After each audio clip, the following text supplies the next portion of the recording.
Hi, good morning. Welcome to the third edition of Experience Mornings. My name is Stephen Ruiz, user experience designer, digital strategist, director of both at Dogtown Media. So, thank you for joining us this morning. We're going to talk a little bit about user experience design and digital strategy and the tech world overall, to give you a little context if you are joining us for the first time. So we'll just jump right into it, pending coffee. It's like 6:45 a.m.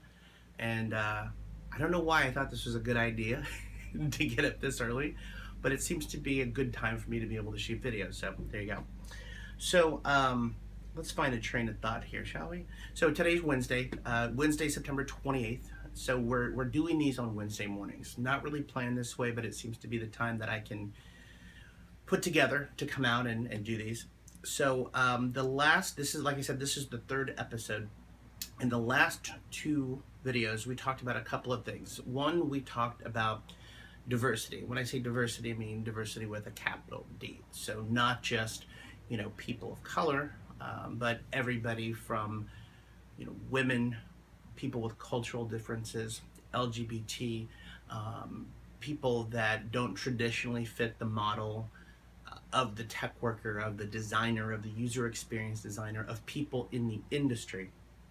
So that was pretty much the focus of episode 1. Episode 2 really focused on contextual design, and what's meant by that, at least in the context of how I was talking about it, is contextual design,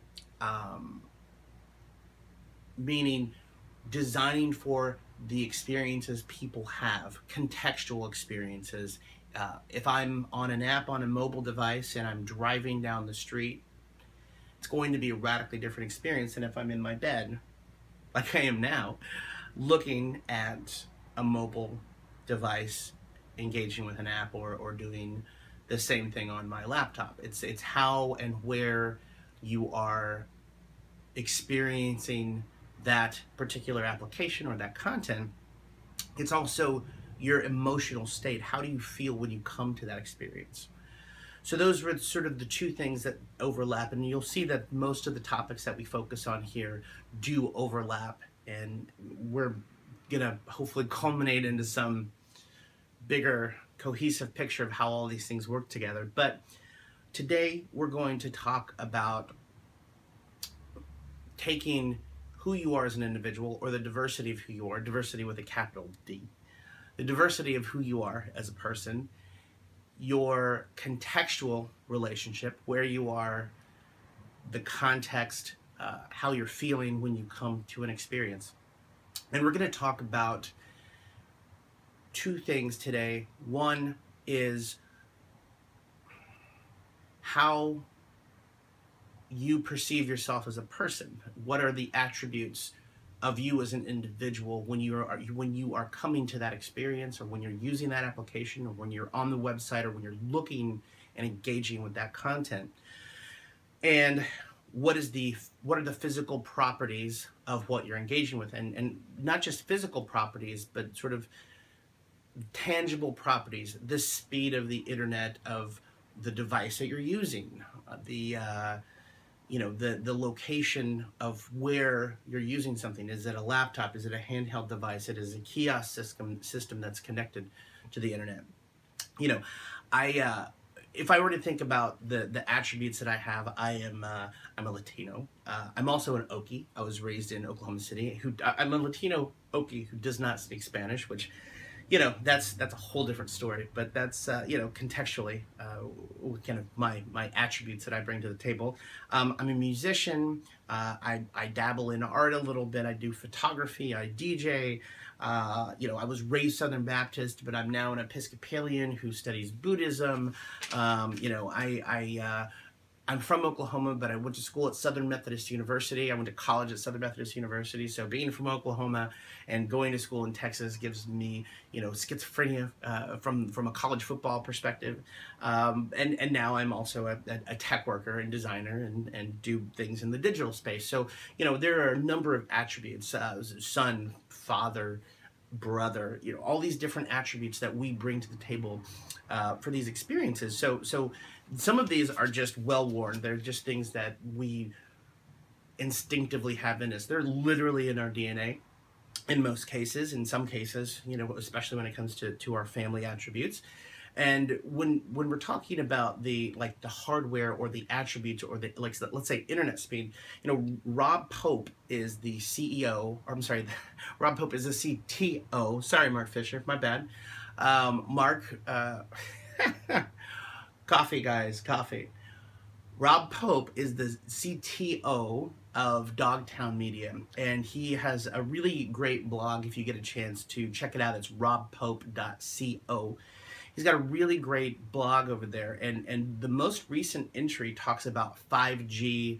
5G, it's called What's 5G and Why Should You Care? And 5G just really means the mobile connectivity speeds at which we access these apps and content on our phone. So, 5G is called that because it's the 5th generation of mobile connectivity. 5G is going to have speeds that are 100 times faster than the current mobile networks. And again, if you go over to robpope.co, it goes into this topic in depth. Really, really good read if you get a chance to do that. But what does that mean? That means that if it's 100 times faster than what you're used to now here in 2016, we're going to be able to stream things that we're not able to stream today. The connectivity rates are going to be exponentially higher. What we design and bring to the table will be much more engaging. So we are literally at a point where the speeds that your mobile device can get will rival the speeds that you get in-home in some of the fastest connected spaces ever. So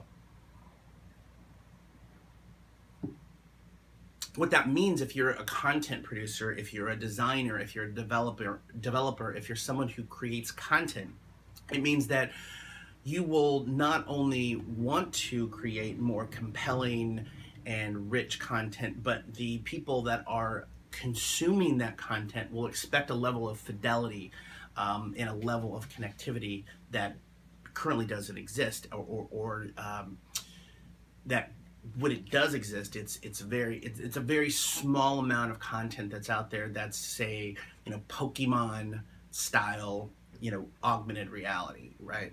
So what this means for designers, for developers, for people in the tech space is that the experience that you're going to have to create, in the not so distant future, and I think it's, I'm just paraphrasing here, but I do think it's about 2 years out that they're anticipating the speeds, will in 2018-ish. You'll have to, again, robpope.co will explain more of this. You have to think about what that's going to look like in the future, the engagement experience. So if we can step back and kind of take everything at a whole, we've talked about diversity, who you are as an individual, diversity with a capital D, right? We've talked about diversity, what you bring to the table in terms of who you are, your attributes as an individual. We've talked about contextual design, where you're using a product, how you're using a product, your feeling, your emotional state when you're bringing, coming to that experience. And today we're talking about your personal attributes on top of that, another layer of self-identification as a worker, brother, sister, tech worker, whatever the case may be. What are those attributes that psychologically you bring to the table? And then what is the actual physical property of the engagement? That's the through line for everything. This is culminating into something interesting. I'm on this journey myself. See what I did there?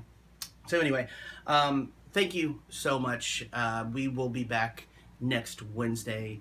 Remember, design great things and remember those you're designing for. Cheers. Have a good morning.